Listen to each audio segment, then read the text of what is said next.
নমস্কার বন্ধুরা, শ্রাবন্তিকা চ্যানেলে আপনাদের সবাইকে স্বাগত। আজ আমি আপনাদের কাছে শেয়ার করব একটা চিংড়ি মাছ দিয়ে একটা সবজির রেসিপি।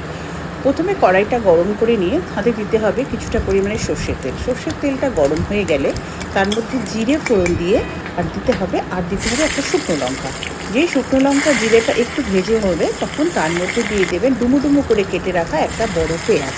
পেঁয়াজটা যে একটু নাড়াচাড়া করে তার মধ্যে দিয়ে দেবেন আগে থেকে পরিষ্কার করে কেটে রাখা ধুয়ে রাখা চিংড়ি মাছগুলো দিয়ে তাতে একটু নুন আর একটু হলুদ দিয়ে হালকা নেড়ে নেবেন।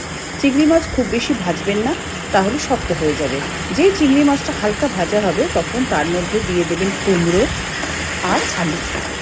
কুমড়ো আলুটাকে একটু নেড়ে নিয়ে তার মধ্যে আপনারা দিয়ে দেবেন কেটে রাখা ঝিঙে আর পটল। আমার কাছে এই সবজিগুলো ছিল, তাই আমি এই সবজিগুলো দিয়েছি এর মধ্যে।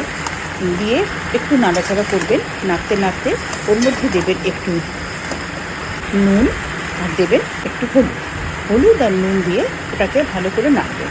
তারপরে দিয়ে দেবেন একটা গোটা টমেটো। এই রান্নাটাতে জল ব্যবহার করবেন না, কারণ ঝিঙে নিজস্ব জল ছাড়বে, তাতেই এটা রান্না হবে। তারপরে দিয়ে দেবেন চেরা কিছুটা কাঁচা লঙ্কা। আমি এখানে 4টে কাঁচা লঙ্কা দিয়েছি, আপনারা যে যেরকম ঝাল খান সেই বুঝে কাঁচা লঙ্কা আপনারা দেবেন।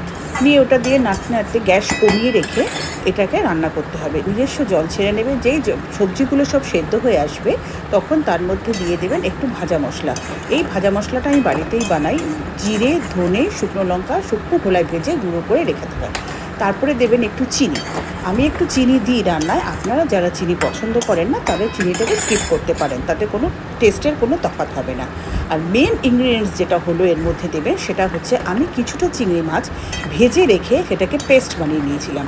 সেই চিংড়ি মাছের পেস্টটা নামানোর ঠিক একটু আগে ওটার মধ্যে মিশিয়ে দেবেন।